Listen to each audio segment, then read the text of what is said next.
आदाब नाजरीन, डीडी उर्दू के इस खास प्रोग्राम हेलो डॉक्टर में मैं रतिका मेहरा और मैं फरहान नजमी आप सभी का इस्तकबाल करते हैं। हेलो डॉक्टर में हम आपको बताते हैं आपकी सेहतमंद ज़िंदगी का राज, ताकि आप बदल सकें अपने जीने का अंदाज़। हर मर्ज़ का इलाज दवा नहीं है, खुलकर हंसना भी ज़रूरी है, क्योंकि हंसना हम सभी को अच्छा लगता है और हंसने से हमारे जिस्म में होने वाली कई बीमारियों से हम बच सकते हैं। तो जिस तरह हम अपने जिस्म को सेहतमंद रखते हैं, उसी तरह ज़रूरी है कि हम अपने दांतों को भी सेहतमंद और मजबूत रखें।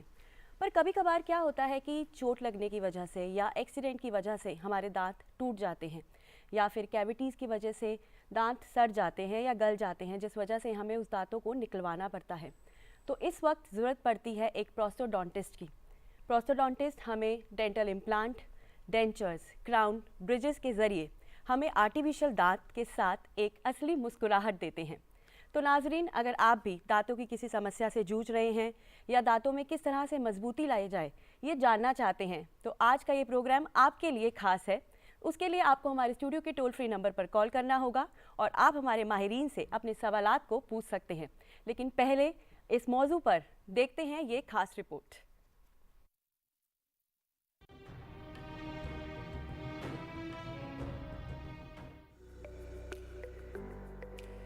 नाजरीन, सेहतमंद जिस्म, खूबसूरत जिल्द और हसीन मुस्कुराहट हर किसी की चाहत होती है, और इस सब को हासिल करने के लिए हम जिंदगी भर मुख्तलिफ तदाबीर करते रहते हैं। ये भी हकीकत है कि हर कोई अच्छा नजर आना चाहता है, और अगर कहीं इस पर एक मुतासिर कुन मुस्कुराहट आपके पास हो तो वो सबको आपकी तरफ मुतवज्जे कर सकती है। नाजरीन, ये तो आप मानेंगे कि एक हसीन मुस्कुराहट में दांतों का निहायत अहम रोल होता है, और हम अक्सर अपने दांतों की जानिब तवज्जो नहीं देते।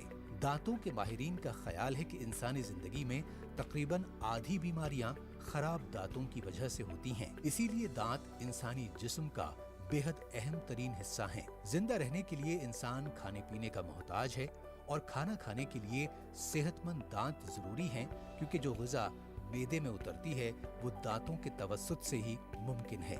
यही वजह है कि हमें अपने दांतों की सही देखभाल करनी चाहिए, क्योंकि खाने की बेशुमार अशिया की लज्जत इन्हीं दांतों की बदौलत है।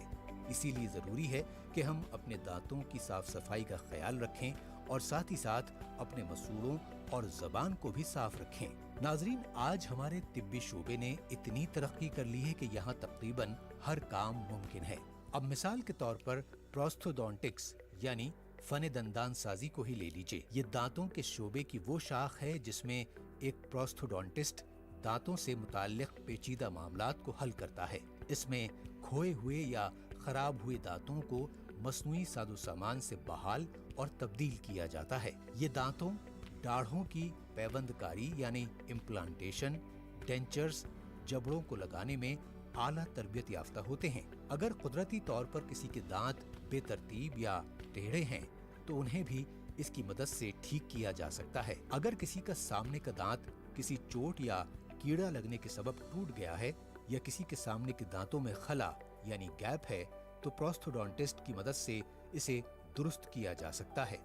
मुस्कुराते हुए हमारे सामने के दांत ही नजर आते हैं, और इनका दुरुस्त होना लाजमी है। इसके अलावा कुदरती दांतों के मसाइल को भी इस शाख के जरिए हल किया जा सकता है। हमारे दांतों, जबड़ों और चेहरे की बनावट मुख्तलिफ होती है, और अगर इनमें से किसी एक में भी कोई मसला है तो वो प्रोस्थोडोंटिक्स में हल किया जा सकता है। एक माहिर प्रोस्थोडोंटिस्ट मजमूई तौर पर दांतों और चेहरे की खूबसूरती को बहाल और बरकरार रखने में मदद फराहम करता है, ताकि आपकी मुकम्मल शख्सियत तवज्जो का मरकज बन सके।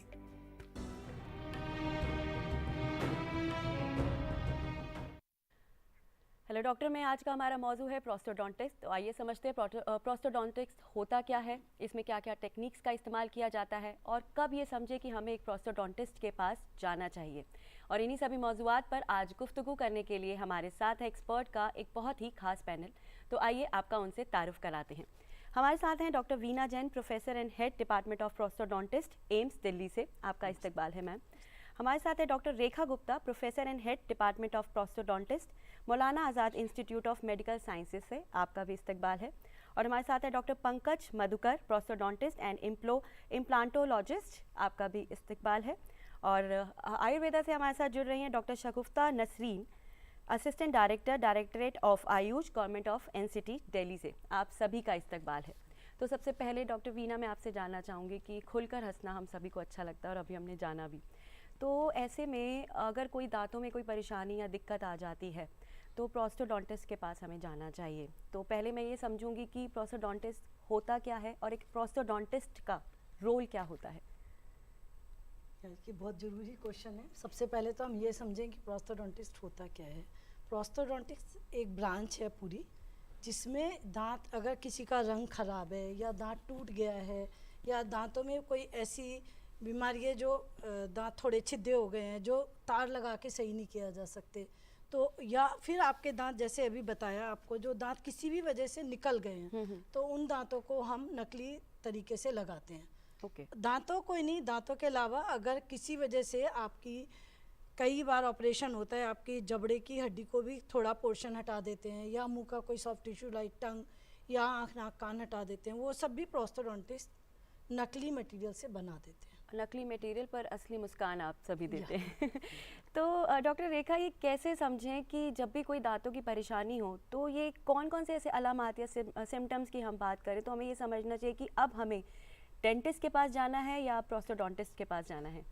देखिए, प्रोस्टोडोंटिस्ट भी एक डेंटिस्ट ही होता है। फ़र्क सिर्फ इतना है कि वो एक स्पेशलिस्ट है और एक आम डेंटिस्ट बहुत सारे ऐसे काम नहीं कर सकता। जैसे हमने कहा कि फ़िक्स कराना है दांतों को, बेसिक नॉलेज हर डेंटिस्ट को दी जाती है, बट एक्सपर्ट का काम एक्सपर्ट ही करता है। सो जब भी आप अपना डेंचर लगवाना चाहें या एक्सपर्ट जैसे इम्प्लांट डालना है, उस पर क्राउन करने हैं, या हमने अभी कहा कि मुंह के किसी भाग को बदलना है, हड्डी काट दी गई, आँख कान निकाल दिया गया, या दांतों को घिस के उसके ऊपर ब्रिज करना है, तो ऐसे में मैं सलाह दूंगी कि एक्सपर्ट के पास जाएँ, प्रोस्टोडोंटिस्ट के पास जाएँ, एक नॉर्मल डेंटिस्ट के पास जाने की बजाय। सो काम ज़्यादा अच्छे से किया जा सकता है।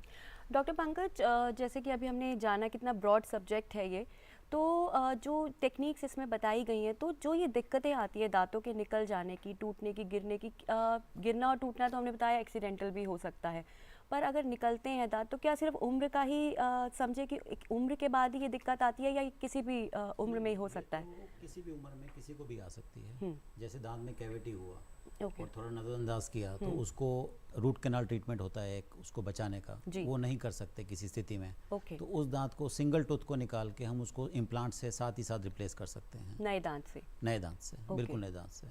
तो ऐसा क्यों माने कि हम जो रूट कनाल जैसे कि आपने बताया कि वो हम नहीं कर सकते, उसके अगर क्या वजह क्या नज़रअंदाज किया गया, जैसे अच्छा। किसी का दांत में कैविटी है और टाइम नहीं है उसके पास या किसी वजह से वो नहीं जा पाया डेंटिस्ट के पास, तो वो और ज़्यादा ख़राब हो गया, पूरा ही दांत टूट गया या एक्सीडेंटली टूट गया कोई दांत, कोई ट्रॉमा हुआ किसी को, उसके लिए टूट गया, तो उसकी रिप्लेसमेंट बहुत ज़रूरी है साथ के साथ जी। चाहे एक दांत मिसिंग है, एक दांत टूट रहा है, तो उसकी रिप्लेसमेंट साथ के साथ करानी है। अगर उसको लिंगर ऑन करते हैं, वेट करते हैं, लेट करते हैं, तो और दांत काफ़ी ख़राब हो जाते हैं। ओके। यहाँ पर जी। जैसे आपने उम्र की अभी बात की तो उससे मैं बताना चाहूँगी कि कई बार छोटे बच्चे जिनके दांत जन्म से आते ही नहीं हैं, बहुत सारी ऐसी कंडीशंस होती हैं जिनमें बच्चों के दांत आए ही नहीं, कभी दूध के भी नहीं आए या परमानेंट नहीं आए, तो उस समय में भी प्रोस्टोडोंटिस्ट ऐसे बच्चों को हेल्प कर सकते हैं और हम उनके डेंचर छोटी एज में भी बना सकते हैं। तो दैट मीन्स कि बच्चों को छोटी ही उम्र से जो है हम लोग नकली माँ बाप दांत को जो है ध्यान रखने की ज़रूरत है, क्योंकि कई बार अगर बच्चों के दांत नहीं आए या कई बार ऐसा भी होता है कि चोट लगी, चोट आगे लग का गई। दांत निकल गया, तो हम लोग सोचते हैं कि दूध का दांत है, राइट। थोड़े दिन में आ ही जाएगा, जी। बट अगर बच्चा उसके कारण कहीं सोशल गैदरिंग, स्कूल में या कहीं भी शर्म महसूस करता है, तो ज़रूरत नहीं है वेट करने की, प्रोस्टोडोंटिस्ट के पास उसका सोल्यूशन है, हम उसको भी दांत लगा सकते हैं। बहुत अच्छा मैसेज आपने दिया है, thank you so much. Doctor Shagufta, आपका ताल्लुक ईरानी से है, तो आप किस तरह से बताना चाहेंगे कि अपने दांतों को अच्छे से रखने के लिए, उन्हें सही बनाने के लिए किस तरह की हिदायत आप यहाँ पर देना चाहेंगे? क्योंकि मेरा ताल्लुक ट्रेडिशनल मेडिसिन से है और हिंदुस्तान में ट्रेडिशनल मेडिसिन का एक तरह से ख़जाना है, तो मेरा मानना ये है कि माफ़ कीजिएगा यहाँ क्योंकि एक अक्सरियत में बैठे हैं प्रोस्टोडोंटिस्ट, मेरा मानना ये है कि हम वहाँ तक पहुँचे ही ना, उससे पहले हम डेंटल केयर, ओरल हाइजीन का इतना ज़्यादा ख्याल रखें बचपन से अपने बच्चों का। उसके लिए बहुत सारी हमारे पास ट्रेडिशनल मंजन आते हैं, बहुत सी दवाएं हैं, जैसे नीम है, काफूर है, हल्दी है, फिटकरी है, पीपली है, इन सब के कई मरतबा तो अलग अलग इस्तेमाल होते हैं, कई मरतबा कुल्ली करा देते हैं, उससे भी हमारी डेंटल कैरीज जो प्लाक बन जाता है। और एक जो कि आम लोगों को आमतौर पर नहीं पता होता है, ऑयल से हम लोग करते हैं, ऑयल पुलिंग कहलाती है। आप जैसे 3 ऑयल कोई सा भी ले सकते हैं। जैसे अगर आपको एसिडिटी की प्रॉब्लम है, बहुत ज़्यादा अल्सरेटिव, मुंह में छाले हो जाते हैं, कई मरतबा ज़बान में लाली और सुर्खी और जलन का एहसास होता है, तो उस वक्त आप कोकोनट ऑयल 1 चम्मच लें मुंह में और 15 से 20 मिनट तक आप उसको मुंह में रखें और उसको घुमाते रहें अच्छी तरीके से। तो ये ऑयल के अंदर एक इस तरह की खुसूसियात होती है, जब हम अपने अंदर मुंह में रखते हैं तो ये सारे बैक्टीरियाज जो है वो अपने अंदर पुल कर लेता है और उसके बाद उस ऑयल को अंदर नहीं निगलना है, बाहर स्पिट कर देना है।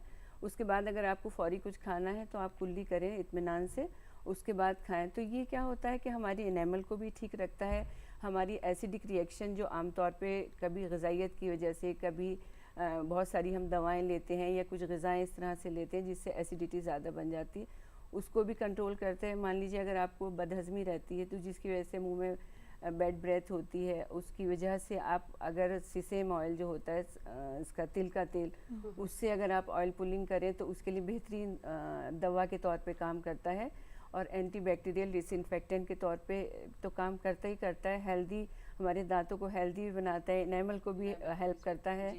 इसके अलावा जैसे हमारे पास नीम का मिसवाक होता है, मिसवाक एक अलग से भी पौधा होता है और एक नीम का भी मिसवाक। मिसवाक एक ट्रेडिशनल जो इंडियन स्टिक होती है जिससे हम दांतों को सफाई करते हैं। पहले ब्रुश वगैरह नहीं होते थे, ये आजकल नए उसमें है, तो उस वक्त इसको मिसवाक बोलते थे। मिसवाक एक पौधा भी होता है जिसको हम पाउडर बना के एक मंजन में भी इस्तेमाल करते हैं। नीम है, काफूर है, पीपली है और भी इस तरह की बहुत सारी, आकरकरा है, बहुत सारी और ट्रेडिशनल मेडिसिन है। इनको पीस के कहीं हम कुल्ली करते हैं इससे, कहीं हम, तो ये हमारे प्लाक को जमने से रोकता है, हमारे जो बैक्टीरियाज जो अंदर जमा हो जाते हैं जिसकी वजह से हम डेंटल कैरीज और चीज़ों की तरफ जाते हैं, उनसे प्रोटेक्शन करता है। तो अगर हम चीज़ों का ध्यान रखें दिन में 2 मरतबा, जैसे हम लोग अक्सर आजकल ब्रश करते हैं तो 2 मरतबा रात को सोने से पहले भी कहते हैं और सुबह को भी करना चाहिए दांतों की सफाई के लिए। इससे ये तो करना ही चाहिए। इसके साथ साथ जैसे हम कॉलगेट या कोई भी पेस्ट इस्तेमाल करते हैं, सॉरी मैं कॉलगेट का नाम लिया, इसमें थोड़ा सा मंजन या कोई भी नीम का पाउडर है या काफूर है या पीपली या काली मिर्च होती, इसको हम पीस के अगर घर में रख लें, उस पाउडर का हल्का सा उस पेस्ट पे लगा लें तो ये एक तरह से केयर भी हो जाएगी। तो हमारा क्या होता है, जो हमारे ये जो कैविटी और ये सारी चीज़ें बनती हैं जिसकी वजह से दांत ख़राब होते हैं और दांत निकलवा के हमें प्रोस्टोडेंटिस्ट के पास जाना पड़ता है, तो वहाँ तक हमें ज़रूरत नहीं पड़ेगी। डेंटल हाइजीन पर हम अभी और आपसे जानेंगे कि क्या क्या हमें घरेलू उपचार करने चाहिए। ठीक है कि prevention is better than cure, बिल्कुल ठीक कहा। डॉक्टर वीना, आपसे जानना चाहेंगे, जैसे कि अब हमने टेक्निक्स की बात की, तो हमने बात की डेंटल इम्प्लांट करवा सकते हैं हम, क्राउन, ब्रिजेस, डेंचर्स पूरा या पार्शियल हम लोग इसको कर सकते हैं। तो सबसे पहले 1 बाय 1 मैं आपसे समझना चाहूँगी कि डेंटल इम्प्लांट क्या चीज़ होती है और ये किस स्टेज पर करवाना चाहिए। डेंटल इम्प्लांट मेटल के बने हुए होते हैं, और लेमन टर्म में कहें जनरल पब्लिक को समझाने के लिए, तो these are the like a screw only. और वो ज़्यादातर टाइटेनियम के ही यूज़ होते हैं, ऑल्दो और भी मटेरियल के आते हैं। ये मैं एक मॉडल से भी आपको एक्सप्लेन करना चाहूँगी। ये टाइटेनियम के स्क्रू होते हैं। जैसे सपोज़ ये एक पेशेंट है, अगर किसी का एक दांत नहीं है, अगर ज़्यादा दांत नहीं है तो भी इम्प्लांट कर सकते हैं। एक दांत नहीं है तो हम अगर इसे इम्प्लांट कराना चाहते हैं, इम्प्लांट से रिप्लेस करना चाहते हैं, तो हम नेचुरल टीथ को नहीं कुछ करेंगे। बस ये टाइटेनियम के ऐसे स्क्रू होते हैं जिसको हम बोन में डाल देते हैं। थोड़ा सा सुन करके, पेशेंट को बेहोश करने की जरूरत नहीं है, उतने एरिया को सुन करके ये टाइटेनियम के स्क्रू डाल देते हैं। You mean local anaesthesia? Local anaesthesia के अंदर ये स्क्रू डाल देते हैं। फिर ये स्क्रू डाल करके हमें छोड़ना होता है जिससे कि ये हड्डी से अच्छे से जुड़ जाए, इसे ऑसियो इंटीग्रेशन कहते हैं। उसके बाद इस पर कैप लगाते हैं। तो कैप लगाने के लिए इम्प्लांट के पार्ट होते हैं, तो कैप इस पर लगाने के लिए जब हमने नेचुरल टीथ टच नहीं करे, ये हमारा after 3 month we can place a natural crown on this. तो ये हमारा नेचुरल टीथ के जैसे ही हो जाएगा रिप्लेस करने के बाद। तो जैसे कि आपने ये बताया कि ये नेचुरल टीथ की तरह ही आपने लगाया, पर वैसे तो नेचुरल टीथ नहीं है ये, तो ऑफ कोर्स इसके लिए आगे इसकी प्रिकॉशंस भी लेने पड़ते होंगे सर्जरी के बाद। कोई किस तरह से खाने पीने में परहेज या तो कैसे, मतलब इसके नहीं, इसमें ठंडा गर्म नहीं लगता है, वो सब बात नहीं है, लेकिन ठंडा गर्म लग सकता है। जो आपने बोला परहेज क्या करना है, परहेज ऐसा नहीं है, लेकिन सबसे ज़रूरी है मेंटेनेंस, सफाई रखनी है। अगर सफाई रखने के लिए जो भी आप जिस भी डेंटिस्ट पे जाते हैं वो आपको समझाते हैं सफाई रखने के लिए अलग तरह के ब्रश भी आते हैं, छोटे प्रोक्सा ब्रश बोलते हैं, उससे इसके दोनों तरफ क्लीन करना है। ओके। और वाटर पिक भी आता है एक, उसमें वाटर से ही क्लीन हो जाता है। तो अगर आप सफाई नहीं रख रहे हैं तो मसूड़े में इन्फेक्शन होकर ठंडा गर्म लग सकता है। अच्छा। ऐसे इम्प्लांट में ठंडा गर्म नहीं लगता है क्योंकि मेटल का है, इसमें अपना सेंसेशन नहीं है। तो हमें सफाई का विशेष ध्यान रखना है। ओके। बस। तो डॉक्टर रेखा, जैसे कि मैम ने बताया डेंटल इम्प्लांट के बारे में, तो कितनी विजिट्स में ये प्रोसीजर पूरा होता है? मतलब एक इसमें बहुत सारी ऑप्शंस अब तो आ गई हैं। कई बार तो एक विज़िट में भी हम इसको कर सकते हैं कि आपने पहले कुछ जो जांच की ज़रूरत होती है वो करा लिया, उसके बाद एक ही विज़िट में सर्जरी करके सेम सिटिंग में भी दांत लगाया जा सकता है। पर हमें ये समझना होगा कि वो हर पेशेंट में पॉसिबल नहीं होता। उसमें हमें जांच करनी पड़ती है हड्डी कैसी है, बाकी दांत कैसे हैं। और अदरवाइज़ नॉर्मल जो होता है प्रोसीजर, उसमें एक बार जैसे मैम ने बताया हमने इम्प्लांट डाला, हम 3 से 4 महीने के लिए उसे छोड़ देते हैं हड्डी के अंदर मसूड़े से कवर करके, और 3 से 4 महीने के बाद उसे वापस से ऊपर से छोटा सा एक कट लगा के खोला जाता है और उसके ऊपर क्राउन लगाने का प्रोसीजर स्टार्ट किया जा सकता है। ओके। तो मतलब अगर हम इसको टोटल प्रोसीजर बात करें तो ये कितना टाइम लेता है? तकरीबन 4 से 6 महीना। 4 से 6 महीना टोटल प्रोसीजर।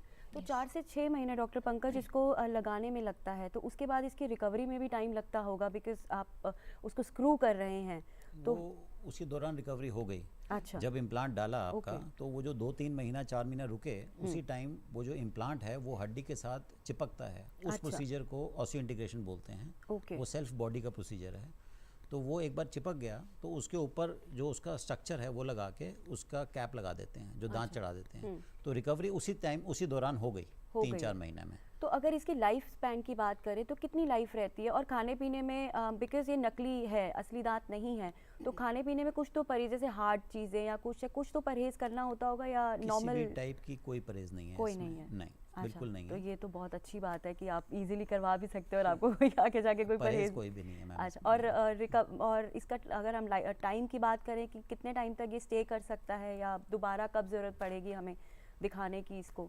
वही दिखाना, जैसे मैम ने बताया, क्लीनिनेस मेंटेन करना है, मेंटेनेंस खुद करना है, और एक डेंटिस्ट के पास जाना है रेगुलरली। अच्छा। ईयर ऑन ईयर डेंटिस्ट के पास जाके उसकी क्लीनिंग, स्केलिंग या कुछ जो भी चीज़ है वो करानी है। तो ये चलता रहेगा। तो बेसिकली अगर कोई दिक्कत नहीं आ रही है तो 1 साल के अंदर, अदरवाइज अगर आपको कोई पेन या कोई ऐसी कोई तो पहले हो मिल रही है तो सकते देन आप थोड़ा रेगुलर में विजिट कर सकते हैं। यहाँ पर मैं डॉक्टर यहाँ शगुफ्ता पर ये ऐड करना चाहूँगी, इसकी लाइफ ऐसे नहीं है कि ये 2-3 साल में खराब हो गई। एक बार इम्प्लांट करा लिया तो मिनिमम 10-15 साल ऐसे चलता लॉन्ग है। पीरियड तक हम सही रह सकते हैं ये कराने के बाद। ये बहुत ज़रूरी इन्फॉर्मेशन है व्यूअर्स के लिए, बिकॉज अगर हम किसी सर्जरी के लिए जा रहे हैं और अगर उसका टाइम नहीं ज़्यादा हो तो फिर इतनी मेहनत उनके लिए मुश्किल हो जाता है फिर दोबारा से आपने कर। जो खाने की बात कही रहती है उसमें एक चीज़ का ध्यान रखना है, वो सिर्फ इम्प्लांट के लिए नहीं, वो हमारे नेचुरल दांतों के लिए भी ज़रूरी है कि जो दांतों का काम है उनसे वही काम लिया जाए। जैसे कुछ लोग ढक्कन खोलना या नट्स तोड़ना, इस तरह के काम जो दांतों से करते हैं वो ना करें। वो नेचुरल दांत और इम्प्लांट दोनों के लिए वैलिड है, क्योंकि अगर एक्सेसिव फोर्स उसके ऊपर आता है तो वो डैमेज कर सकता है। यहाँ पर डॉक्टर शगुफ्ता से मैं एक सवाल करना चाहूँगा। डॉक्टर शगुफ्ता, बहुत सी बार हम ऐसा करते हैं कि जैसे बहुत ज़्यादा गर्म हम खा रहे हैं या बहुत ज़्यादा ठंडा हम ले रहे हैं, तो इससे दांतों पर कितना असर पड़ता है, यहाँ पर मैं जानना चाहूँगा। देखिए, ये बहुत ज़्यादा गर्म या बहुत ज़्यादा ठंडा एकदम से तो नुकसानदेह तो माना ही जाता है, लेकिन डिपेंड करता है आपकी दांतों की हेल्थ कैसी है, आपका बोन्स की हेल्थ कैसी है। हमारी अगर बोन्स की हेल्थ बहुत अच्छी है तो हमारी दांत भी मजबूत होंगे और उनकी सेंसिटिविटी अच्छी होगी, उनका एनामल क्योंकि बेहतर रहता है, सही रहता है। तो अगर एनामल हमारे दांतों का ठीक होता है तो बहुत ज़्यादा जल्दी कोई ठंडा गर्म नहीं लगता है, कोई फ़र्क नहीं पड़ता उसको। तो सबसे बेहतर, सबसे पहले ज़रूरी कि हम अपने दांतों का, अपनी हड्डियों की हेल्थ का ध्यान रखें। उसके लिए जो जो ज़रूरी चीज़ें हैं वो हम खाएँ। दूध है जो कैल्शियम के लिए, बहुत सारी विटामिन डी की चीज़ें होती हैं, जैसे हम लोग अपनी ग़िज़ाओं में ढूंढना चाहिए। दवाओं के बदले हम ग़िज़ाओं से करें तो ज़्यादा, जैसे विटामिन डी, तिल है, गुड़ है, और इसमें मखाने हैं, खजूर है, इन सब बहुत सारी चीज़ों में ऐसी चीज़ें होती हैं। दूध में कैल्शियम बहुत ज़्यादा होता है, केले में होता है। केला भी दांतों के लिए बताते हैं कि अगर कभी मौका मिले और दांत केले से थोड़ा सा अगर आप केले का हिस्सा लेके और ब्रश से थोड़ा ये उंगली से उसको रगड़ें तो ये भी एक बहुत दांतों की सफाई के लिए बहुत बड़ी चीज़ मानी जाती है और बहुत ही प्रूवन है ये। ऐसा नहीं है कि ये प्रूवन नहीं है, दांतों से रेखा ने सफाई ये करना। बात सुन के थोड़ा हमारे लिए भी जानकारी जी। है। ये मेरे लिए भी नई जानकारी तो है। जी। तो Thank इसलिए you, दांतों की हेल्थ कैसे होगी, क्योंकि हमारी बोन्स की हेल्थ अच्छी होगी। बोन्स की हेल्थ अच्छी होती है तो उसका एनेमल, उसकी सेंसिटिविटी सब रहती है, तो कुछ भी खाओ कुछ भी करो कोई फ़र्क नहीं पड़ता। जैसे किसी भी इंसान की सेहत बहुत अच्छी है तो वो बारिश में जा रहा है, ठंड में एसी में बैठ रहा है या गर्मी में हो रहा है, उसको कोई फ़र्क नहीं पड़ता, कुछ नहीं होता है। बाज़ इंसान बेचारे को उसकी बहुत ही कमज़ोर हेल्थ है, इम्यूनिटी वीक है, ज़रा सा बाहर गया उसको बहाना मिल जाएगा कि मैं बाहर गया था बारिश में भीग गया इसलिए बुखार हो गया। तो अपनी जो होती है ना हेल्थ, मेन इम्यूनिटी, हमारी इम्यूनिटी चाहे हमारी जनरल हेल्थ हो, हड्डियों की हेल्थ हो, उसको इम्प्रूव करना है। वो डिसिप्लिन लाइफ से, एक्सरसाइज से, अच्छे खाने पीने के, हमें ये पता होना चाहिए कि क्या चीज़ हमारी सेहत के लिए किस वक्त कौन सी बेहतर है। खाना जल्दी खाना चाहिए, बहुत ज़्यादा बॉडी हमारी, क्योंकि अल्कलाइन हमारा वो है बॉडी का, तो इसमें जैसे अभी अनार वगैरह है, अनार है, खीरा है, मौसमी है, ऐसी चीज़ें हमारे एसिड को कम करती हैं। तो जब एसिड कम होता है तो हमारे दांतों में भी, बॉडी में भी। मैम मैं आपको यहाँ रोकना चाहूँगी, कॉलर हमारे साथ जुड़ना चाहते हैं। हेलो हेलो हेलो, नमस्कार मैम, मैं जितेंद्र बोल रहा हूँ दिल्ली से। जी नमस्कार जितेंद्र जी, क्या उम्र है आपकी और अपना सवाल पूछिए। मेरी उम्र है 35 और मेरा सवाल है कि जैसे दांतों में ब्रश करते तो मेरे दांतों के जो ऊपर की एक लेयर होती है ना, जो बिल्कुल प्लेन सी, वो घिस गई है। तो क्या इसका क्या सॉल्यूशन है और ये क्या कैसे सही हो सकती है क्या? अच्छा डॉक्टर वीना आप क्या कहेंगे इस पे? अगर जैसे आपने बताया आपकी उम्र भी अभी ज़्यादा नहीं है और आपके दांतों की अगर इनेमल घिस गई है तो आपको ठंडे गर्म की भी शिकायत है या खाली ऐसे कोई दिक्कत नहीं है? वो कह रहे हैं कि हाँ मुझे शिकायत है।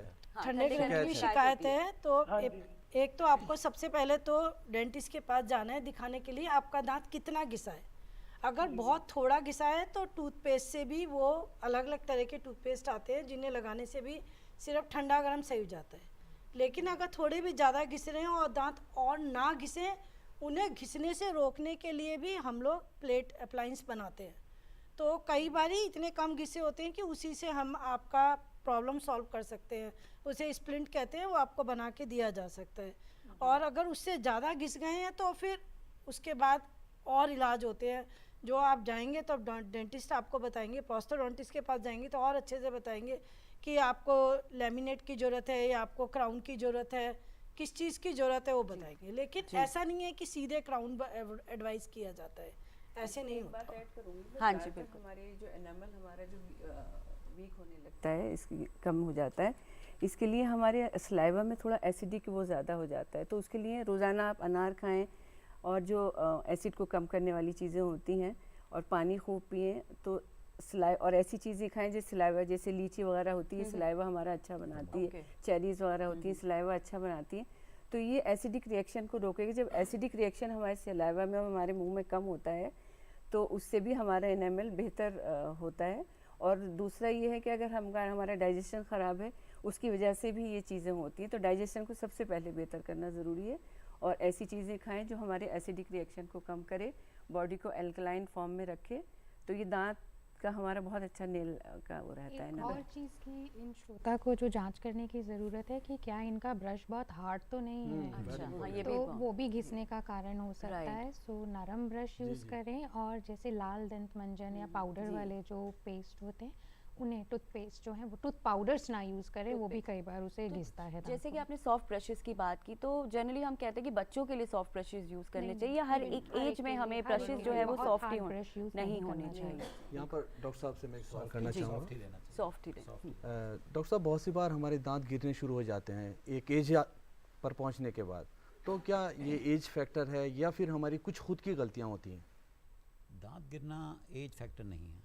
ओके। दांत गिरना हमारी अपनी लापरवाही है, या अलग कारण भी हो सकता है, किसी का कोई ट्रॉमा हो गया, एक्सीडेंट हो गया, वो एक अलग चीज़ हो गई। अगर उस चीज़ को हम हटा दें तो खुद की लापरवाही से ही दांत गिरते हैं। या तो बोन गम्स प्रॉब्लम हो जाती है, जिसको लेमन टर्मिनोलॉजी में पायरिया बोलते हैं। ओके।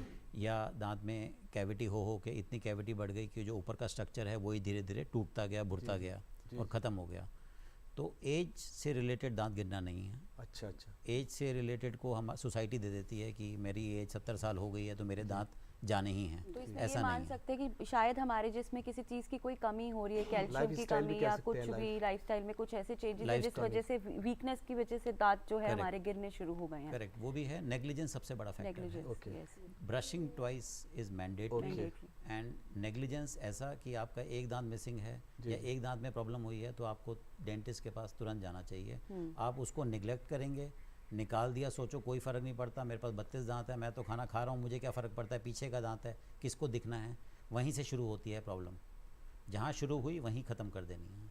अच्छा, बहुत सी बार ऐसा देखा जाता है कि बहुत कम उम्र में दांत की प्रॉब्लम हो जाती है, दांत टूट जाता है, मिस है दांत एक, और उसकी हम परवाह नहीं करते। करेक्ट। तो वो आगे जाकर किस तरह का मतलब शक्ल ले लेता है, किस तरह की शक्ल ले सकता है, इसके बारे में मैं आपसे यहाँ पर पूछना जब चाहूँगा। एक दांत गिरता है, सपोज आप समझिए पीछे का एक दांत गिरता है, जी, तो जो उस साइड के दांत हैं ऊपर नीचे के, उनका जो आपस में मिलने का तरीका है वो टाइम के साथ, वक्त के साथ बदलता रहता है। वो टाइम बहुत ज़्यादा लेता है, तो इतनी स्लो पेस पे होता है कि खुद को भी पता नहीं चलता कि मेरे चेंजेस आ रहे हैं। जैसे आपके ये 2 दांत हैं, बीच में निकल गया, तो स्लोली क्या होगा, धीरे धीरे दोनों दांत वो जगह को कवर करने की कोशिश करेंगे। उसकी वजह से क्या हो गया, ये दोनों टेढ़े हो गए, तो इसका जो इसके साथ कांटेक्ट टाइट था, जहाँ खाना नहीं फंसता था, वहाँ भी फंसने लग गया, तो इसमें भी कैविटी हो गई, उसके नेक्स्ट में भी कैविटी हो गई, इस वाले के भी इसमें भी कैविटी हो गई, उसमें नेक्स्ट में, और जो इसके ऊपर वाला दांत है जहाँ नीचे स्पेस है वो नीचे चलना शुरू हो जाएगा। जी बिल्कुल। तो पूरी आर्च इंटीग्रिटी जो पूरा वो जो साइड है वो पूरी ही धीरे धीरे with passage of time, it will take lots of years. Doctor Pankaj, हम क्योंकि ये हम जबड़ों की बात कर रहे हैं, दांतों के गिरने की, तो डेंचर्स के इसके ऊपर समझना बहुत जरूरी है। एक कॉलर हमारे साथ जुड़ना चाहते हैं। हेलो। हेलो, अनुराग बोल रहा हूँ। जी अनुराग जी, ये आप कहाँ से बोल रहे हैं? मैं गाजियाबाद से बोल रहा हूँ। जी, अपना सवाल पूछिए और अपनी उम्र भी बताइएगा। हाँ, मैंने जो फ्रंट टीथ है ना, उसका आधा हमारा दांत टूट चुका है। ओके। तो वो हम चाहते हैं कि इसका रिप्लेसमेंट अगर होता है तो आगे कोई फर्दर प्रॉब्लम तो नहीं आती है ना, मेरा सवाल यही है। अनुराग जी, आपकी क्या उम्र है? हमारी 38 है। 38 है। डॉक्टर रेखा, आप क्या कहेंगी? नहीं, आगे कोई प्रॉब्लम नहीं आती है अनुराग जी। आपको एक बार पहले दिखाना होगा कि दांत टूटने का कारण क्या था। क्या आपको कोई चोट लगी थी? दांत खुद ब खुद टूट गई है। खुद ब खुद अगर टूटा है तो जो मैं समझ सकती हूँ बिना देखे कि उसमें कीड़ा लगा होगा कहीं ना कहीं, और वही सबसे कॉमन कारण होता है कि कीड़ा था और उसके बाद दांत टूट गया अगर उसका इलाज नहीं किया गया। पर हमारे पास सब तरह के इलाज हैं। अगर आपका दांत अभी भी बचा है, मुंह में है, सो एक बार आपको जाके डेंटिस्ट को दिखाना होगा कि उसको भरने की ज़रूरत है, रूट कैनाल की ज़रूरत है, कितना दांत टूटा है उस पर डिपेंड करता है, और फिर उसी के ऊपर एक कैप लगाया जा सकता है, और उसके लगाने के बाद जनरली कोई प्रॉब्लम होती नहीं है। Thank you so much. Thank you so much ma'am. तो अभी जैसे हम बात कर रहे थे डॉक्टर वीना, जैसे दांत गिर जाते हैं, तो जब गिर जाते हैं दांत, चाहे उम्र हो या कोई भी और भी कारण हो उसका, तो डेंचर्स की ज़रूरत पड़ती है हमें। तो डेंचर समटाइम्स हम देखते हैं कि कुछ लोग दांत रात में निकाल के रख देते हैं, कुछ लोग के फिक्स्ड होते हैं। तो ये क्या प्रोसीजर होता है, इसे कैसे समझें और कौन सा बेटर ऑप्शन है? ज़्यादातर जो मैडम ने अभी बोला, दांत आपने देखा होगा ज़्यादातर ओल्ड एज में रात में निकाल के पानी में रखते हैं, उसको नकली दांत कहते हैं जनरली, और वो ओल्ड एज में ज़्यादातर लोग पहनते हैं। पर ऐसा नहीं है, कई बारी जैसे अभी डॉक्टर रेखा ने कहा था, बच्चे भी जब बहुत छोटे बच्चों के जब दांत नहीं आते हैं किसी भी वजह से, तो उनका भी वो निकालने वाला दांत ही बनाया जाता है शुरू में। तो उसके अलावा अगर किसी पेशेंट के थोड़े दांत अगर किसी के मिसिंग है, ये तो हुई बात अगर सारे दांत मिसिंग है, तो उसके लिए डेंचर बनाते हैं। अभी आजकल उसमें भी बहुत एडवांसमेंट है। पहले तो खाली निकालने लगाने वाले दांत बनाते थे, आजकल उसमें भी फिक्स दांत बनते हैं इम्प्लांट डाल के। पर वो देखना पड़ता है किस मरीज के लिए पॉसिबल है, किसी के लिए नहीं है। अगर किसी के थोड़े दांत नहीं है, जैसे यहाँ पे देख सकते हैं इनकी एक तरफ 2 दांत नहीं है, एक तरफ 1 दांत नहीं है, तो इस कंडीशन में हम निकालने लगाने वाले थोड़े दांत भी बना सकते हैं, जैसे ये थोड़े दांत बने हुए हैं। तो इसे पार्शियल डेंचर कहते हैं। ये एक्रेलिक का भी होता है, प्लास्टिक का भी होता है और मेटल का भी होता है। तो ये पार्शियल डेंचर बना सकते हैं। उसके अलावा अगर किसी के 1-2 दांत नहीं है, अगर 1-2 दांत नहीं है, जैसे ये एक है, अगर इनके एक दांत नहीं है किसी पेशेंट के, और ये अगर आए हमारे पास, तो हम इनके दांत भी फिक्स बना सकते हैं। ओके। तो जैसे ये अगर कोई केस है, तो इनके दांत अगर हमें फिक्स करने हैं, तो हम ये दोनों दांत आसपास के घिस के फिर हम इन पेशेंट के लिए एक ब्रिज बना सकते हैं। अच्छा। तो इसको हम ब्रिज कहते हैं। ये तो उसमें आसपास के दांत घिस के ऐसे एक बीच में जो दांत नहीं है वो इन्हीं दांतों से जोड़ देते हैं। पर इसमें क्या है, हमें आपके 2 पक्के दांत भी घिस के थोड़े छोटे करने पड़ते हैं। तो इसलिए आजकल ज़्यादातर पेशेंट कहते नहीं मैं पक्के दांत नहीं घिसवाना चाहता, इम्प्लांट कराना चाहता हूँ, पर उसके लिए भी हमें इवेलुएट करना पड़ता है पेशेंट की बोन को, मेडिकल कंडीशन कैसी है, ये सब अगर पेशेंट के हिसाब से सही है, सूट कर रहा है, तो फिर हम इम्प्लांट भी कर सकते हैं, ब्रिज भी कर सकते हैं, या पार्शियल डेंचर भी बना सकते हैं। किसी का ऐसा कोई नुकसान नहीं है, हर की अपनी प्रेफरेंस होती है कौन किस तरह से का ट्रीटमेंट चाहता है। अच्छा, तो वो हम एक्सप्लेन करते हैं। अच्छा मैडम, एक सवाल यहाँ पर मैं लेना चाहूँगा। अगर कोई मरीज़ है, वो पहले से कुछ बीमारी से जूझ रहा है, तो क्या वो इम्प्लांटेशन वगैरह अपना करा सकता है? जैसे शुगर है, ब्लड प्रेशर है, या और कोई हार्ट की प्रॉब्लम है उसको, तो उसका ध्यान रखना होगा उनको। हाँ, अगर इम्प्लांट ही कराना चाहते हैं हम जनरली, अगर शुगर कंट्रोल्ड है, कंट्रोल का मतलब होता है एक पैरामीटर होता है HbA1c हम लोग देखते हैं, वो 7 से कम ही रहता है जनरली। तो इस क्वेश्चन को हम कंटिन्यू करेंगे अभी, पर एक कॉलर हैं। ओके, हेलो हेलो हेलो जी, आपका इस्तकबाल है। मैम, मेरा सवाल है कि जब हमारा विजडम कुछ आने लगता है तो उस समय हमें क्या क्या किस तरीके से रहना चाहिए, कि क्योंकि वो एक लंबा जर्नी है ना, तो उस समय हमें क्या क्या अपना रूटीन फॉलो करना चाहिए जिसकी वजह से प्रॉब्लम ना हो, जैसे कि लोगों के टेढ़े हो जाते हैं, निकलवाना पड़ता है, उसी के रिगार्डिंग। अच्छा, आपका नाम बताइए और अपनी एज बताइए प्लीज। मैम, प्राची नाम है मेरा, I am 25। Doctor Pankaj, wisdom tooth की बात हो रही है कि जिनका निकलता है तो किस तरह से विजडम टूथ का पहले तो ये देखना है कि विजडम टूथ का एक्सरे लेके देखना पड़ेगा कि वो सीधा आ रहा है या उस रोटेटेड है या टेढ़ा है। अगर सीधा आ रहा है तो टाइम के साथ धीरे धीरे आ जाएगा, कभी कभी ऊपर मसूड़ा उसके ऊपर रह जाता है। जी, बहुत देखा ऐसे केसेस होते हैं। हाँ, लेकिन अगर वो टेढ़ा आ रहा है तो उसको डेंटिस्ट से, ओरल सर्जन से या डेंटल सर्जन से निकलवाना ही पड़ेगा। अच्छा, क्योंकि वो साथ वाले दांत पे एंगल बना के उस पे हिट कर रहा होता है, पेन भी करता है वो, पेन भी करता है। सबसे मैं एक चीज़ कहना चाहूँगी, जो जनरली क्या है, जब टूथ आ रहा है ना ओरल कैविटी में, जब स्पेशली विजडम टूथ आ रहा है, तो मेनली आपको सफाई का ध्यान रखना है। जब आप मॉर्निंग में ब्रश कर रहे हैं या नाइट में ब्रश कर रहे हैं, तो ब्रश को स्पेशली पीछे ले जाके ना उस एरिया को क्लीन करना है, वहाँ पे आपके फूड पार्टिकल अटके नहीं। अगर फूड पार्टिकल अटक जाते हैं ना, तो उसकी वजह से सॉफ्ट टिश्यू में इन्फेक्शन होता है, फिर पेन होता है। ब्रश के अलावा कोई और तरीके हैं जिससे गर्म पानी नमक के कुल्ले कर सकते हैं, तो उससे भी हमारे सॉफ्ट टिश्यू की जो है हेल्थ बनी रहती है। प्रिकॉशन के लिए brush is the most important. एक और तरीका, जैसे कई बार दांत बहुत पीछे है तो ब्रश वहाँ तक पहुँच नहीं पाता, राइट। तो आजकल हमारे पास वाटर पिक, जो वाटर जेट ब्रश जैसा देखने में लगता है, उसमें से पानी की एक धार निकलती है, जो डेंटिस्ट में भी वाटर यूज किया जेट, हाँ, जाता है। प्रेशर के साथ थोड़ा सा वो आता है, तो वो ऐसे एरियाज में भी पहुंच सकता है जहाँ ब्रश नहीं जा सकती, तो वो भी इस्तेमाल किया जा सकता है। ये जो सवाल अभी आया है विजडम टूथ वाला, तो डॉक्टर शगुफ्ता, आप इसमें अपना क्या नज़रिया देना चाहेंगी कि क्या? कि बाकी तो बात डॉक्टर वीना ने बता दी है। इसके लिए बस ये है कि हम अगर ये तकलीफ़ और दर्द है तो उसके लिए हम थोड़ी खट्टी चीज़ें हैं, चावल हैं, बादी जिस वक्त विजडम टूथ हमारा निकल है, उन सब चीज़ों का ध्यान रखें, कम खाएं। हाँ, उसका परहेज़ करें, वरना उसमें तकलीफ़ ज़्यादा होती है और दर्द ज़्यादा होता है। और थोड़ी सी 2-4 चीज़ें जैसे मैंने बताई, काफूर है, नीम है, नमक है, इसके गरारे, और साथ में हल्दी भी चुटकी से डालें इनके पाउडर्स को, और रोज़ाना दिन में 2 बार इसके गरारे करें, इससे आराम मिलेगा। हाँ, आराम मिलता है और निकलने में बहुत आसानी होती है। सो डॉक्टर वीना, आप इसे कंटिन्यू करना चाहेंगे। बहुत ही अहम सवाल था कि अगर कोई डायबिटिक या बीपी पेशेंट होता है, तो अगर वो इन ट्रीटमेंट्स के लिए जाना चाहते हैं तो क्या वो जा सकते हैं या कोई परेशानी आती है? स्पेशली अगर इम्प्लांट की बात करें, जो बात कर रहे थे कि अगर शुगर कंट्रोल्ड रहती है किसी की, 7 से कम रहता है, हाँ, तो हम इम्प्लांट के लिए जा सकते हैं, ऐसी बात नहीं है। अगर शुगर अनकंट्रोल्ड रहती है पेशेंट की और उसको साथ में और भी बीमारी है, तो अवॉइड करना चाहिए इम्प्लांट कराना। इम्प्लांट के अलावा ब्रिजेस करा सकते हैं वो पेशेंट, या रिमूवेबल प्रोस्थेसिस बना सकते हैं, ये वाले ट्रीटमेंट करा सकते तो हैं। ये हाँ, जो मतलब फिक्स नहीं होते हैं जो चीज़ें, जो हम इजीली उतार सकते हैं, लगा हाँ, वो उसमें सफाई भी रखनी कम है और फिर कोई सर्जरी इन्वॉल्व नहीं है। डायबिटीज़ में क्या होता है, अगर कंट्रोल नहीं है तो बोन लॉस भी होता है, तो फिर इम्प्लांट का लॉस होने का भी डर रहता है, तो इसलिए बेटर है ना कराएं फिर। जी।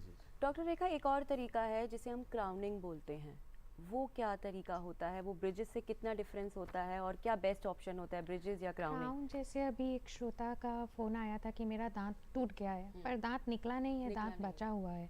सो ऐसे में जो उसके ऊपर हम कैप लगाते हैं, जैसे यहाँ भी हमने दिखाया था, ये रहा, एक अकेला अगर लगाया जाए, दिस इज़ क्राउन, जब एक नीचे दांत बचा हुआ है उसके ऊपर जो लगा ये क्राउन कहलाता है। और जब बीच में दांत मिसिंग है, आसपास 2 क्राउन उनसे जुड़ के बीच में मिसिंग वाला दांत लगाया तो उसको ब्रिज कहा जाता है। तो इसमें क्या कुछ और भी एहतियात बरतने पड़ते हैं या कोई और भी ऐसी चीज़ों को देखना पड़ता है कि अगर हम कोई ब्रिज या क्राउन लगा रहे हैं तो आसपास के दांत मजबूत होने चाहिए? बिल्कुल, अगर तो हम ब्रिज लगा रहे हैं, बिकॉज ब्रिज का मतलब जैसे ब्रिज नॉर्मल भी होता है कि 2 सपोर्ट पे 2 पिलर्स हैं जिससे सपोर्ट करके इट्स हैंगिंग इन बिटवीन।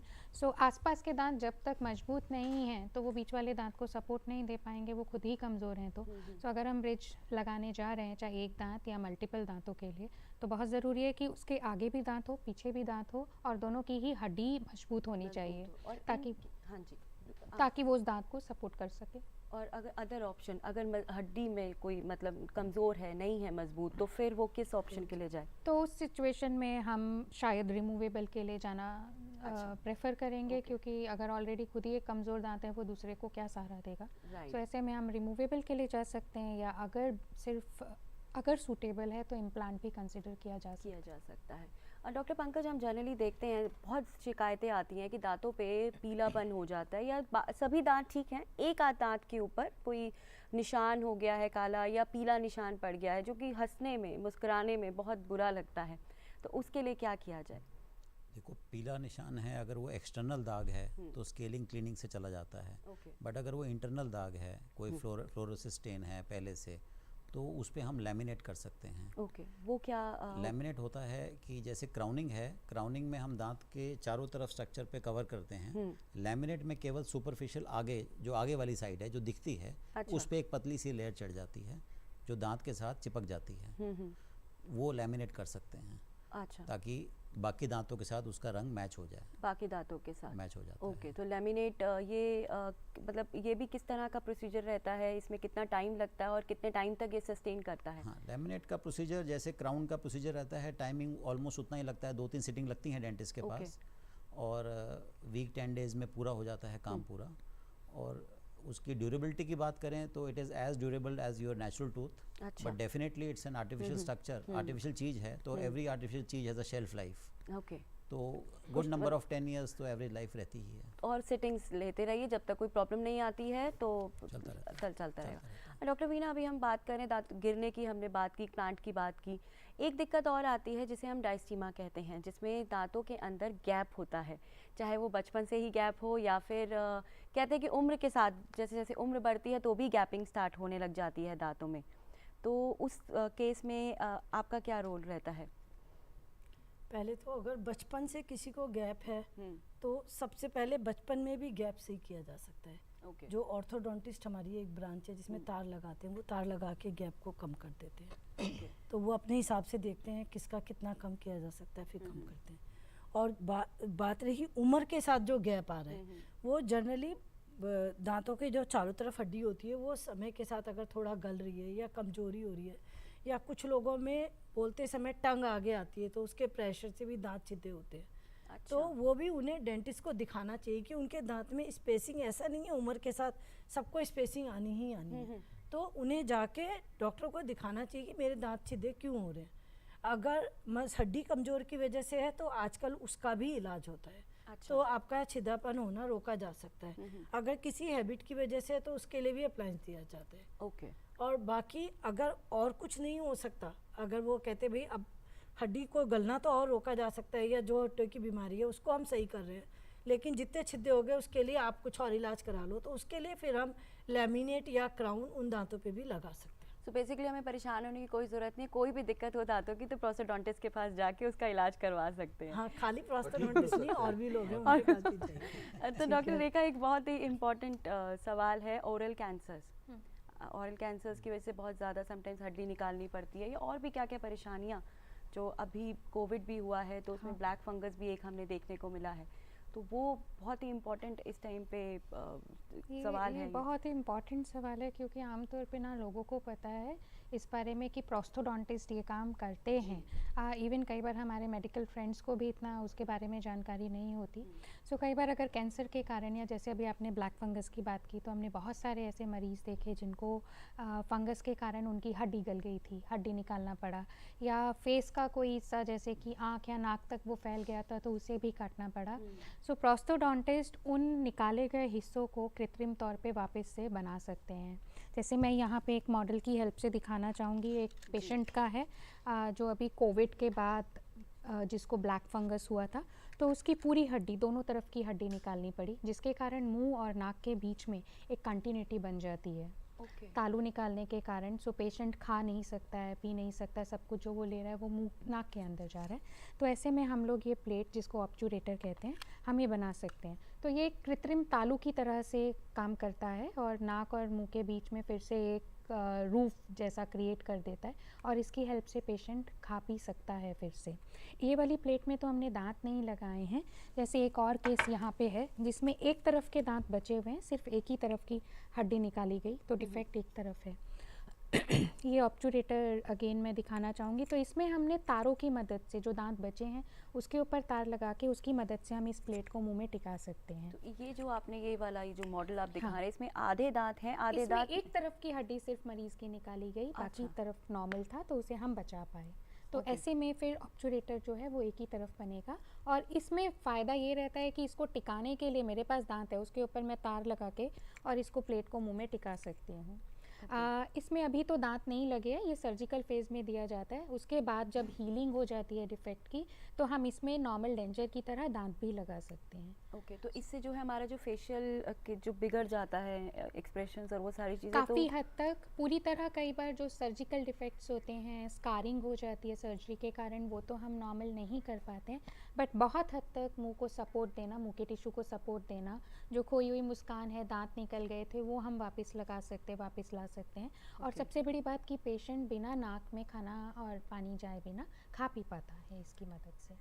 और इवन कृत्रिम अंग, जैसे कि कई बार आँख निकाल दी जाती है, कान या नाक काटना पड़ता है बिकॉज ऑफ ओरल कैंसर जो वहाँ तक फैल गया है, तो वो भी हम कृत्रिम तौर पे दोबारा बना सकते हैं सिलिकॉन की मदद से, जो देखने में बिल्कुल नॉर्मल टिश्यू जैसा दिखता है। आँख जैसे है वो एस्थेटिक पर्पस से होता है, वो देखना नहीं हो पाएगा उससे, अच्छा दिखेगा नहीं उस मरीज़ को, बट हाँ वो जब बाहर कहीं जा रहा है तो किसी को देखने से एकदम नहीं मालूम चलता, नहीं तो ऐसे मरीज़ बाहर जाने में बहुत संकोच करते हैं। सो हम उनको एक नॉर्मल लाइफ वापस दे सकते हैं। हाँ, या कई बार हमने देखा लोग ऐसे देखते हैं ना उन्हें अलग से, तो दे फील ऑकवर्ड पब्लिक में जाने में। जब इस तरह के आँख नाक चाहे नकली लगे तो दे फील नॉर्मल। जी जी। तो डॉक्टर शगुफ्ता, यहाँ से मैं आप सवाल करना चाहूँगा आपसे। खाने पीने की बहुत अहमियत है हमारी और हमें खाना भी है और अपने आप को सही भी रखना है। जैसे कि हम मीठा खाते हैं, मीठा खाने के बाद हम कुल्ला नहीं करते हैं या फिर समझ लीजिए कि सो ही जाते हैं रात को, तो इन चीज़ों का हमारी इस ज़िंदगी पर किस तरह असर पड़ता है और किस तरह दांतों के लिए बहुत ज़्यादा नुकसानदेह है? ओरल हाइजीन का डेंटल केयर के लिए बहुत ही ज़रूरी है। अगर आप खाना खा के बगैर कुल्ला करे हुए, बगैर दांत मांजे हुए, तो उसका तो फिर कोई दावत देना है किसी भी मर्ज़ को। कुछ भी पाने के लिए आपको डॉक्टर बनना है तो बहुत मेहनत करके डॉक्टर बनना है। खाना खाना है तो पहले खाना बनाना है, फिर खाना खाना है। तो हमें दांत अपने बेहतर रखने हैं, तो उसके लिए सिर्फ कुल्ली करना और दांत मांजना कोई बहुत बड़ा एक काम नहीं है। तो इसका तो कोई सब्स्टिट्यूट नहीं कि अगर आप ना करें और फिर आप चाहें कि हम ठीक रहें और आखिर तक हमारे दांत हेल्दी रहें, तो इसका तो आपको करना ही करना है। कुछ चीज़ें तो मैंडेटरी होती हैं जिसको आपको करना ही है। जी, तो किस तरह से कहना चाहेंगी, मतलब जैसे कुछ खा लिया है तो कुल्ला करें, कैसे मतलब? हाँ, खाना खाने के बाद हमेशा मेरा तो कहना ये है, जब आप खाना खाना शुरू करें उससे पहले भी कुल्ली करिए, हाथ धोइए, क्योंकि कई मरतबा बहुत देर तक हमारा मुंह खाली होता है तो उसमें बैक्टीरियाज का सांस के ज़रिए मुंह खोलते हैं, बात करते हैं, कई बार कोई भी वायरस या आ सकता है। तो खाने से पहले भी हम अगर कुल्ली कर लेंगे तो और ज़्यादा हाइजीनिक हो जाएगा। खाना खाइए, खाना खाने के बाद कम से कम भी 4-5 मरतबा तेज प्रेशर के साथ कुल्ली करिए, तो जो भी हम खाते हैं तो प्रेशर से वो जो पार्टिकल्स होते हैं बारीक बारीक वो निकल जाते हैं। जी। और बहुत ज़्यादा मैं नहीं कहूँगी, लेकिन अगर आप हफ्ते में 1 मरतबा भी नीम का मिसवाक कर लेते हैं, एक मरतबा हल्दी गर्म मतलब इन पानी में। चीजों का ध्यान अगर हम रखें तो हम अपने दांतों को तो सही यहीं से पर रख ही सकते हैं। यहीं आपका पर ही हम बताना ये चाहेंगे मकसद है। कि डॉक्टर शगुफ्ता कि आप एक मैसेज भी हमें साथ के साथ हाँ, दे मैसेज दीजिए दीजिएगा। डेंटल केयर के ऊपर कि किस जी, तरह से डेंटल केयर के लिए आम मैं यही जिंदगी में कहूँगी कि एक दांतों की मुंह की सफाई तो रखनी ही रखनी है। ऐसी चीज़ों का, ऐसी ग़िज़ाओं का इस्तेमाल करना है जो कि हमारा सलाइवा बहुत बने और हेल्दी फॉर्म में रहे, एसिडिक ना हो, हमारा डाइजेशन ठीक रहना चाहिए जी। वो भी एक दांतों की हेल्थ के लिए एक बहुत ही इम्पॉर्टेंट चीज़ है। जी। और दूसरा डेंटल हाइजीन का ध्यान रखना है। डेंटल हाइजीन में हम हल्दी का कुल्ला कर सकते हैं, हफ्ते में 2 बार भी कर लेंगे तो भी काफ़ी होगा। नीम की एक मरतबा मिसवाक कर लें, रोज़ ना कर पाएँ तो हफ्ते में 2 बार कर लें। और जैसे फिटकरी क्या करती है, एंटी बैक्टीरियल और डिसइंफेक्टेंट तो हुआ ही, हमारे कई मरतबा मसूड़े जो होते हैं ना लूज़ होने लगते हैं, उनमें सूजन आने लगती है जिसकी वजह से दांतों में तकलीफ़ होती है, दांत छोड़ने लगते हैं, दांत जल्दी कमज़ोर होकर गिरने लगते हैं। तो फिटकरी का कुल्ला करने से अगर हम 2 बार भी कर लेंगे तो मसूड़े जो होते हैं दांतों को ग्रिप में लिए रहते हैं। जैसे वो दांतों को ग्रिप में लिए रहते हैं तो वो मजबूती की तरफ पकड़े रहते हैं दांतों को। तो क्या होता है, जब वो मजबूती से पकड़े रहते हैं तो उसमें जो खाने के पार्टिकल्स हैं वो भी नहीं जमा होते। तो हम ये जो डेंटल कैरीज और ये सब होता है RCT हमें कराना पड़ता है, वहाँ तक हमें जाने की जरूरत ही नहीं पड़ती। डॉक्टर पंकज आप क्या कहेंगे? चीज़ है जी, thank you so much ma'am. Doctor Pankaj आप क्या कहना चाहेंगे? मैं यही कहना चाहूँगा कि ओरल हाइजीन बहुत अच्छे से मेंटेन करना है। ट्वाइस ब्रशिंग इज़ द मंत्रा। और अगर कोई प्रॉब्लम डेवलप होती है, आपको लगता है आपके दांतों में खाना फंस रहा है या कुछ होगा, जितना जल्दी डेंटिस्ट के पास जाएंगे, डेंटिस्ट के पास जाएंगे उतना जल्दी उतना बेहतर है। जितना लेट जाएंगे उतने में फिर प्रोस्टोडोंटिस्ट के पास पहुंचना चाहिए। अच्छा, हर 6 महीने में डेंटिस्ट के पास जरूर जाना चाहिए। डॉक्टर रेखा आप क्या कहेंगी? मैं कहना चाहूँगी कोशिश कीजिए कि प्रोस्टोडोंटिस्ट के पास ना ही आना पड़े, अपने दांतों को बचा के रखें। और फिर भी अगर ज़रूरत पड़ती है तो निराश होने की ज़रूरत नहीं है, प्रोस्टोडोंटिस्ट है आपकी स्माइल वापस लाने के लिए। बिल्कुल, थैंक यू। डॉक्टर वीना आप क्या कहेंगी? बाकी तो जैसे सबने कहा भाई, सबसे ज़रूरी है मेंटेनेंस। आप दांतों की सफाई रखिए, उन्हें ख़राब मत होने दीजिए। लेकिन किसी वजह से आपका कोई दांत रंग ख़राब हो गया है, झड़ गया है या निकल गया है तो आप प्रोस्टोडोंटिस्ट के पास जाइए और जल्दी ही जाइए, जिससे आप उसमें ज़्यादा ख़राबी ना हो और वो आपके दांत स्माइल को ठीक कर सके। Thank you so much. आप सभी का बहुत बहुत शुक्रिया। आपने प्रोस्टोडोंटिस्ट जो इतना हमें बहुत टफ सब्जेक्ट लगता था, आपने बहुत इजी तरीके से हमें समझाया, तो आपका बहुत बहुत शुक्रिया।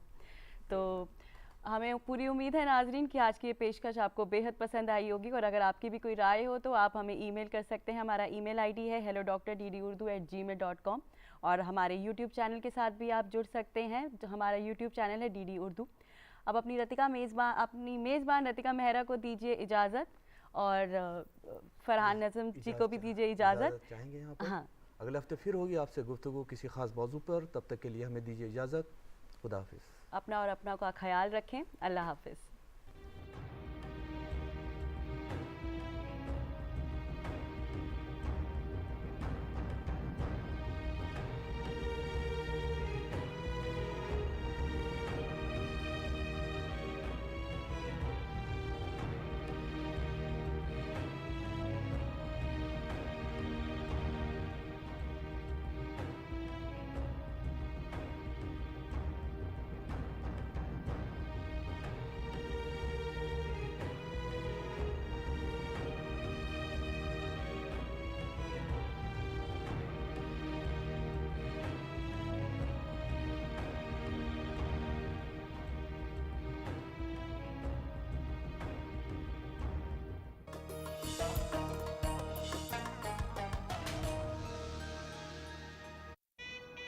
हनीमून के लिए कहाँ जाना है? कहाँ जाना है